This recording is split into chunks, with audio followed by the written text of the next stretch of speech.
சித்தர்கள், ஞானிகள், தெய்வங்கள், அண்டங்கள், புழு பூச்சிகள், நிலம், நீர், நெருப்பு, காற்று இவைகள் அனைத்தும் ஆளக்கூடிய தெய்வங்கள் அனைத்தும் இந்த ஒரு நாளுக்காகத்தான் காத்து கொண்டிருக்கின்றார்கள். அப்படி என்ன நாள்? அதுதான் மகா சிவராத்திரி.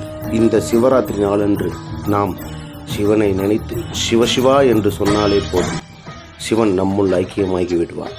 இந்த மகா சிவராத்திரி என்று நிறைய முனிவர்களும் சித்தர்களும் சிவனை வேண்டியே நிறைய பயன்களை பெற்றுள்ளார்கள்.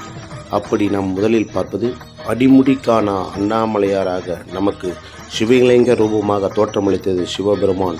இந்த மகா சிவராத்திரி அன்றுதான் நமக்கு லிங்க வடிவத்தில் அருள்பாலித்தார். அர்ஜுனன் பாசுபதம் என்ற அஸ்திரத்தை சிவனிடம் வேண்டி அந்த அஸ்திரத்தை பெற்றதும் இந்த மகா சிவராத்திரி அன்றுதான்.